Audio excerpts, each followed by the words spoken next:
Hello everyone, मैं क्षितिज सक्सेना स्वागत करता हूं एक बार फिर से आप सभी लोगों का आपके अपने यूट्यूब चैनल चलो मैथ्स करें पर। और आज की वीडियो के अंदर हम लोग डिस्कस करने वाले हैं क्लास 10th रैशनल नंबर्स के वो इंपॉर्टेंट क्वेश्चंस जो कि काफी बार पेपर के अंदर पूछे गए हैं। अच्छा, इससे पहले वीडियो के अंदर हम लोगों ने डिस्कस करे थे प्रॉपर्टीज ऑफ रैशनल नंबर्स। अगर वो वीडियो आप लोगों ने नहीं देखी तो नीचे डिस्क्रिप्शन में मैं उसका लिंक डाल दूंगा, आप उस वीडियो को जाके चेकआउट कर सकते हैं। अब उन प्रॉपर्टीज को यूज करके किस तरीके के क्वेश्चंस पेपर में पूछे गए हैं आइए डिस्कस करते हैं। तो सबसे पहला क्वेश्चन जो हम लोगों के सामने है, जो काफी बार इस तरीके का क्वेश्चन पेपर के अंदर आया है, क्वेश्चन है by what rational number should 22/7 be divided to get the number -11/24। मतलब किस नंबर से हमको 22/7 को डिवाइड करना है जिससे हमारा आंसर -11/24 आए। अब क्योंकि कोई एक नंबर पूछा गया है तो इसलिए हम लोग सबसे पहले ले लेंगे कि let the number be x, let the number be x. अब देखिए क्वेश्चन तो बहुत बेसिक है, बहुत सिंपल है, बट मोस्टली मिस्टेक जो यहाँ पे हो जाती है वो हो जाती है इक्वेशन को फॉर्म करने की।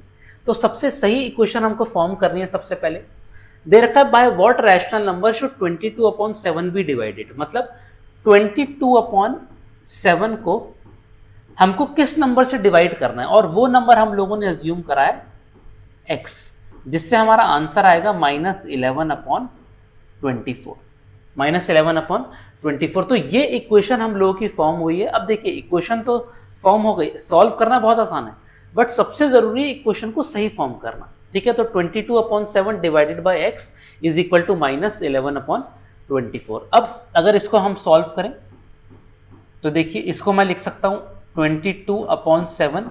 अच्छा, डिवाइड है, डिवाइड का मल्टीप्लाई कर दूंगा 1/x, निकल के आ जाएगा -11/24। अच्छा, अगर मेरे को x निकालना है तो x को मैं क्रॉस मल्टीप्लाई कर देता हूं ऊपर, और 24 न्यूमरेटर में आ जाएगा, -11 डिनोमिनेटर में आ जाएगा। 22/7 इंटू 24 ऊपर आ गया, -11 नीचे आ गया, इसको सॉल्व करेंगे ये हो जाएगा 2। तो यहाँ से जो हमारी x की वैल्यू निकल के आ गई वो निकल के आ गई -48/7, जिसको मैं मिक्स फ्रैक्शन में लिखूं तो ये हमारा आ जाएगा -7 6 जब 42 6/7 -6/7, जो कि हमारे इस क्वेश्चन का आंसर है। ठीक है, तो बहुत ही सिंपल क्वेश्चन था, बेसिक सा क्वेश्चन था, कोई दिक्कत नहीं थी। बट सबसे जरूरी जो हमारे यहाँ पे पार्ट आ जाता है कि हमको इक्वेशन सही से फॉर्म करनी है। ठीक है, तो आंसर हमारा आ गया -6/7। ठीक है, आई होप आप लोगों को समझ में आया। आगे बढ़ते हैं। ओके, चलिए next question. If you subtract 1/8 from a number and multiply the result by 1/4 you will get 1/16। If you subtract 1/8 from a number, अब दोबारा से हमसे यहाँ पे नंबर पूछा, तो कभी भी नंबर पूछा तो हम हमारा सबसे पहला स्टेप तो सेम ही रहेगा कि लेट द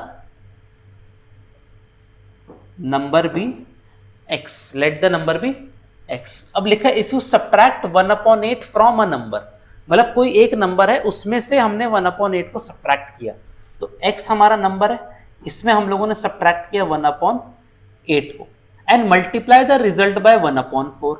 इसको हम लोगों ने मल्टीप्लाई किससे किया? 1/4 से, तो हमारा आंसर निकल के आया 1/16। क्या निकल के आया? 1/16। दोबारा से इक्वेशन को सॉल्व करना बहुत आसान है, लेकिन सही इक्वेशन फॉर्म करना सबसे इंपॉर्टेंट चीज है। चलिए अब इस इक्वेशन को सॉल्व करेंगे, बहुत सिंपल है। लिख देंगे x - 1/8 इज इक्वल टू 4, ऊपर चला जाएगा 16 से, ये कैंसिल आउट हो जाएगा 1/4। तो यहाँ से हमारी x की जो वैल्यू आ गई वो आ गई 1/4, ये वहाँ जाके प्लस 1/8 हो जाएगा।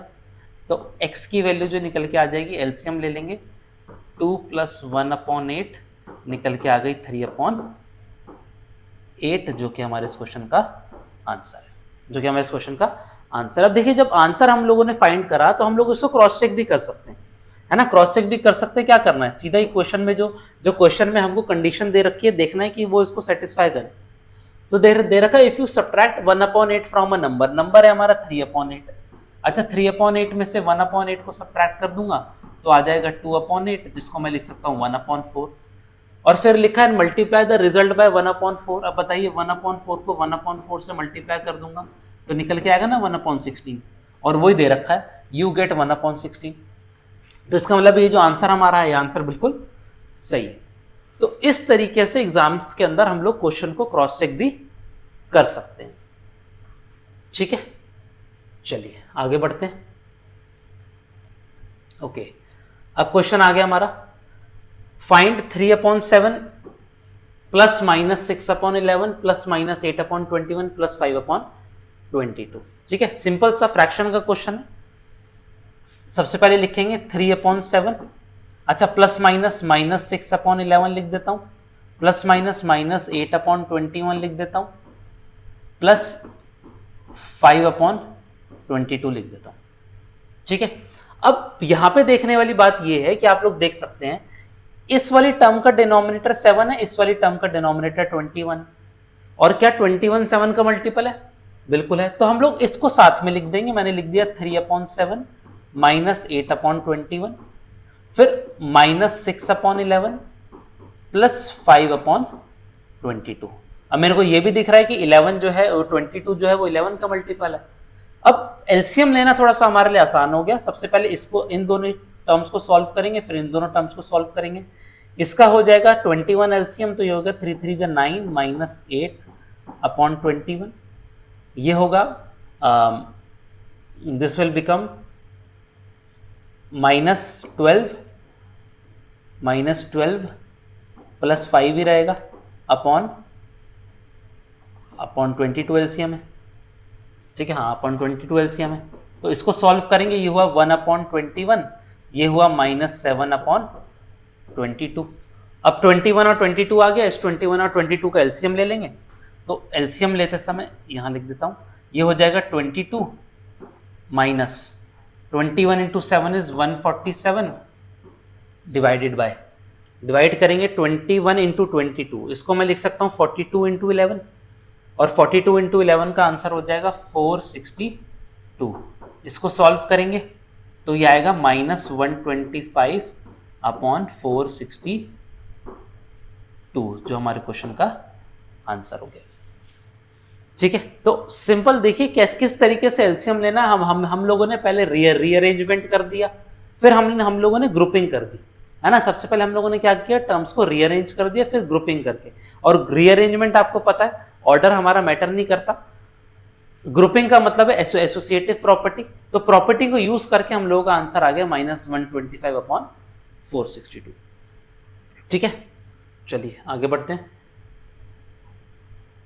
फाइंड करना है -2/3 multiplied bye 3/5 plus 5/2 minus 3/5 into 1/6 using distributive property. अब ध्यान से देखिएगा, डिस्ट्रीब्यूटिव प्रॉपर्टी हम लोगों को किस तरीके से अप्लाई करनी है। सबसे पहले टर्म लिख देंगे, क्या दे रखी है, -2/3 multiplied bye 3/5 plus 5/2 minus 3/5 multiplied by 1/6। इसकी वैल्यू हमको फाइंड करनी है यूजिंग डिस्ट्रीब्यूटिव प्रॉपर्टी। अब देखिए डिस्ट्रीब्यूटिव प्रॉपर्टी में हमको देखना है कि क्या कोई टर्म कॉमन आ रही है। तो मुझे दिख रहा है यहाँ पे 3/5 है, यहाँ पे भी 3/5 है, बट ये 5/2 में कुछ कॉमन नहीं है। तो कुछ नहीं, 5/2 को थोड़ा सा अलग से लिख लेंगे, -2/3 multiplied bye 3/5 minus 3/5 multiplied by 1/6 plus 5/2। ठीक है, अब मेरे को दिख रहा है यहाँ पे 3/5 कॉमन आ रहा है। क्या आ रहा है, 3/5 कॉमन आ रहा है। 3/5 अगर कॉमन आ रहा है तो ये आ गया -2/3। अब ध्यान से देखिएगा, 3/5 मैंने कॉमन लिया है, तो इस वाली टर्म में 3/5 कॉमन ले लिया, बचा -2/3। इस वाली टर्म में 3/5 कॉमन ले लिया, तो ये जो माइनस है ये -1/6 बन जाएगा, -1/6 बन जाएगा। और साथ में तो देखिए इसका 5/2 है ही। अब पहले इस ब्रैकेट को सॉल्व करेंगे, 3/5 एज इट इज। देखिए ये एलसीएम बन जाएगा, ये आ जाएगा -4 - 1/6 प्लस 5/2। सॉल्व करेंगे, 3/5 मल्टीप्लाइड बाय -5/6 प्लस 5/2। अब देखिए इससे ये कट गया, बचा -1, से कट गया 2, तो ये हमारा निकल के आया -1/2 प्लस 5/2। इसको सॉल्व करूंगा तो ये आ जाएगा 4/2, जो कि निकल के आ गया आंसर 2। आंसर क्या निकल के आ गया? 2 हमारा आंसर निकल के आ गया। ठीक है, डिस्ट्रीब्यूटिव प्रॉपर्टी थी, डिस्ट्रीब्यूटिव प्रॉपर्टी है। किस तरीके से हम लोगों ने 3/5 को कॉमन ले लिया। ठीक है, आई होप क्वेश्चन समझ में आया कि डिस्ट्रीब्यूटिव प्रॉपर्टी का एप्लीकेशन हम लोगों ने यहाँ पे किस तरीके से किया। ठीक है, चलिए आगे बढ़ते हैं। ओके, अब वर्ड प्रॉब्लम्स। अब देखिए वर्ड प्रॉब्लम्स भी जो इस चैप्टर के अंदर है बहुत ही बेसिक आती हैं, बट बच्चे इसलिए अटक जाते हैं क्योंकि उसमें जो वैल्यूज दे रखी होती है वो फ्रैक्शन में दे रखी होती है। तो फ्रैक्शन से घबराने की जरूरत नहीं है। दे रखा है if the cost of 4.5 litre of milk is ₹89 1/2, find the cost of 1 litre of milk. ये बात तो वही होगी ना कि cost of 4 pens is equal to ₹40, find 1 pen. तो 1 पेन निकालना है तो मेरे को पता है 40 को 4 से डिवाइड कर दूंगा, आंसर 10 आ जाएगा। क्वेश्चन सेम ही है, बट क्योंकि फिगर हम लोगों की आप देख सकते हैं यहाँ पे मिक्स फ्रैक्शन में दे रखी है, तो बच्चे मिक्स फ्रैक्शन को देखकर थोड़े कंफ्यूज हो जाते हैं। तो कंफ्यूज नहीं होना, आइए देखिए स्टेप बाय स्टेप किस तरीके से इस क्वेश्चन को करना है। Cost of 4.5 litre of milk, तो हम यहां पे लिख सकते हैं कॉस्ट ऑफ 4.5 लीटर को मैं लिख सकता हूं 9/2 litre of milk is equal to 89 1/2। अच्छा, 89 1/2 को भी अगर मैं इम्प्रॉपर फ्रैक्शन में लिख दूं तो ये आ जाएगा मेरा 179/2। कितना आ गया? 179/2। तो देयरफॉर अगर मेरे को निकालना है cost of 1 litre of milk, तो 1 लीटर ऑफ मिल्क निकालने के लिए 179/2 को डिवाइड कर दूंगा किससे? 9/2 से। 9/2 से। अब देखिए सीधा सीधा इसको सॉल्व करेंगे, ये आएगा 179/2 को मल्टीप्लाई कर दूंगा इसका रेसिप्रोकल 2/9। आप देख सकते हैं 2 से 2 कैंसिल आउट हो गया, ये निकल के आ गया 179/9। अब 179/9 है, अगर मुझको इसको मिक्स फ्रैक्शन में करना है तो मैं इसको लिख सकता हूँ 19 8/9 रुपीज़ है। यस, रुपीज़ 19, ये हमारा आंसर हो गया। ₹19 8/9 रुपीज़ जो है वो 1 लीटर का कॉस्ट आ गया, है ना। तो देखिए सिंपल सा कंसेप्ट लग रहा है। 4 पेन का कॉस्ट दे रखा है, 1 पेन का निकालना तो आपको पता है, मुझे उसको डिवाइड कर देना। तो यहाँ पे भी हम लोगों ने डिवाइड ही किया, बट मैंने जैसे कि आपको बताया कंफ्यूजिंग चीज़ आ जाती है जब हमको उसको हमको मिक्स फ्रैक्शन में वैल्यूज दे रखी है, तो बिल्कुल भी कंफ्यूज होने की बात नहीं है। ठीक है, चलिए, है ना, आगे बढ़ते हैं। बहुत ही ज़्यादा सिंपल सा क्वेश्चन है, बेसिक सा क्वेश्चन है, कोई दिक्कत नहीं है इस क्वेश्चन के अंदर। दे रखा है मल्टीप्लाई 6/13 बाय रेसिप्रोकल ऑफ -7/162। अब देखिए रेसिप्रोकल मतलब आपको पता है कि नंबर को हम लोग फ्लिप कर देंगे, न्यूमरेटर डिनोमिनेटर बन जाएगा, डिनोमिनेटर न्यूमरेटर बन जाएगा। लेकिन सबसे जरूरी चीज ध्यान रखिएगा, जहां बच्चे कंफ्यूज होते हैं, रेसिप्रोकल के अंदर हमारा सिंबल नहीं चेंज होएगा। जो सिंबल है माइन, अगर यहाँ पे -7/162 है तो इसका रेसिप्रोकल भी नेगेटिव ही होगा, सिंबल को चेंज नहीं करेंगे। तो सबसे पहले हम लोग लिखेंगे रेसिप्रोकल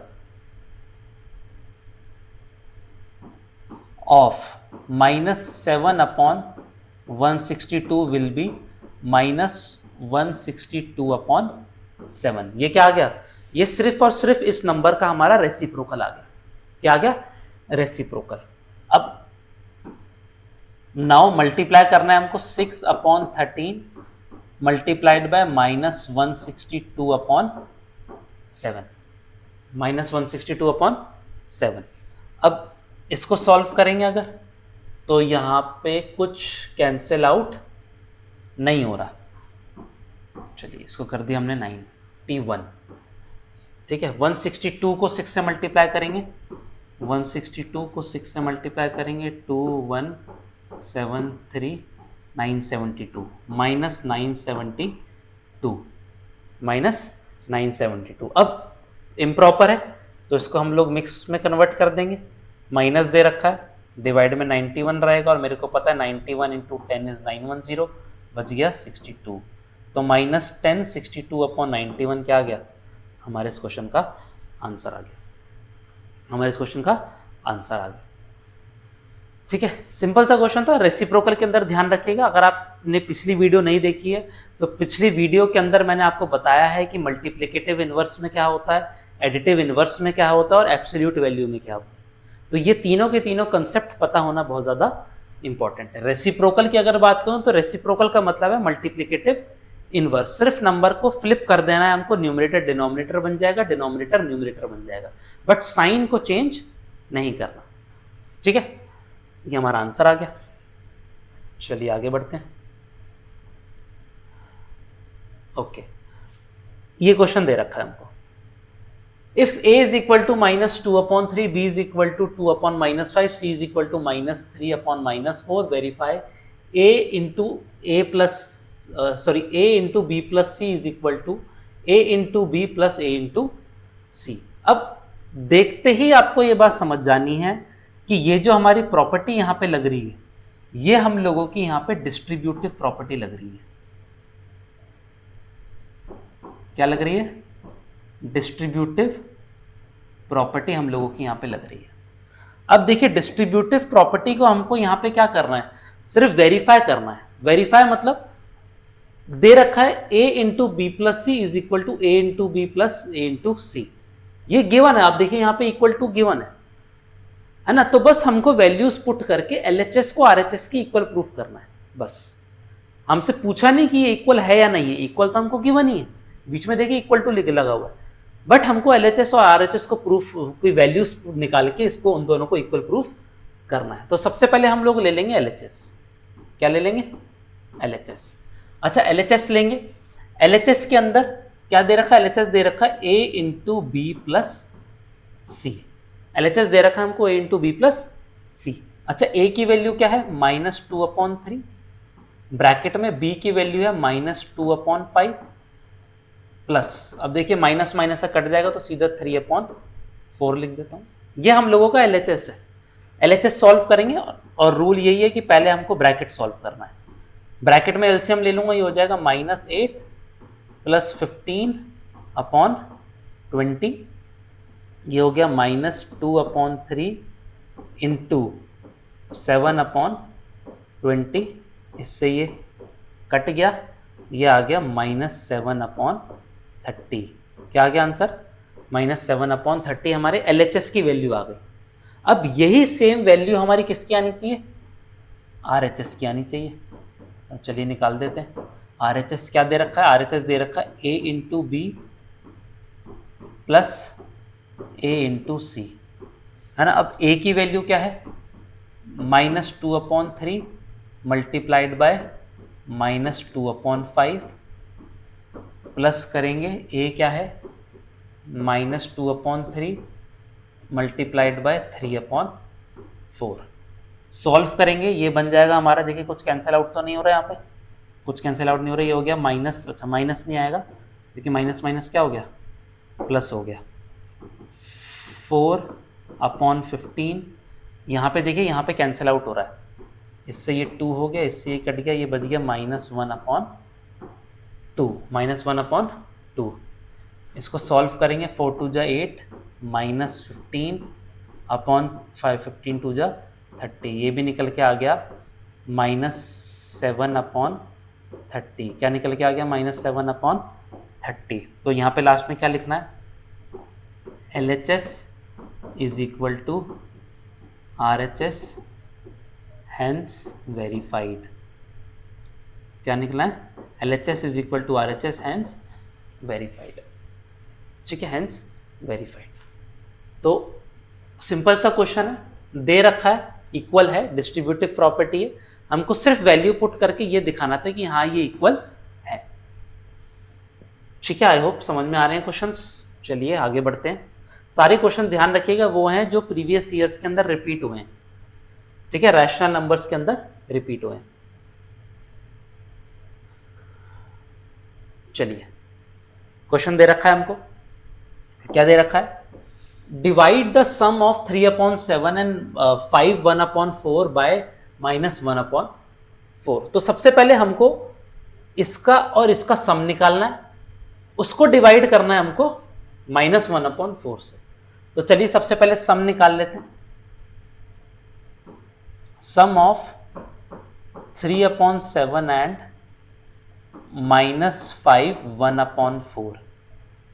तो इसको सॉल्व करेंगे, 3/7 प्लस माइनस, इसको अगर मैं सॉल्व कर लूँ 21/4, तो 3/7 माइनस 21/4 ये हो गया 12 माइनस 147/28 निकल के आया -135/28। क्या निकल के आया, -135/28। अब हमको इसको डिवाइड करना है -1/4 से। याद रखिएगा -1/4 से डिवाइड भी करना है, क्वेश्चन पूरा पढ़ना है। बच्चे जल्दबाजी में होता है कि पूरा क्वेश्चन ही नहीं पढ़ते, तो आधा आधा क्वेश्चन कंप्लीट ही नहीं होता। अब हमको करना है, यहाँ लिखेंगे नाउ -135/28 को डिवाइड करेंगे -1/4 से। अब डिवाइड है तो -135/28 कन्वर्ट हो जाएगा मल्टीप्लाई में, है ना। तो अब आप देख सकते हैं, पहले तो माइनस से माइनस कट गया, 4 से 7 कट गया, तो आंसर आया 135/7। अब दोबारा से, this is improper fraction, improper fraction को मिक्स फ्रैक्शन में कन्वर्ट कर देंगे, ये आ जाएगा 19, है ना। 133 2/7, 19 2/7, जो कि हमारे इस क्वेश्चन का क्या आ गया, आंसर आ गया। 19 2/7 हमारे क्वेश्चन का आंसर आ गया। ठीक है, बहुत ही सिंपल सा क्वेश्चन है। दोबारा से मैं आपको बता रहा हूँ, क्वेश्चंस बहुत ज़्यादा सिंपल होते हैं, बट जहाँ पे बच्चे अटकते हैं वो बस ये चीज़ होती है कि वो जब इतना बड़ा फ्रैक्शन देख लेते हैं या मिक्स फ्रैक्शन में देख लेते हैं या नंबर को नेगेटिव देख लेते हैं, तो उसमें उनको कन्फ्यूजन हो जाती है। कन्फ्यूज नहीं होना, किस तरीके से आपको सॉल्व करना है स्टेप बाय स्टेप, और ध्यान से आपको सारे नंबर्स को सॉल्व करना है। ठीक है, चलिए आगे बढ़ते हैं। Okay, again very very important question है ना, काफी इंपॉर्टेंट क्वेश्चन है।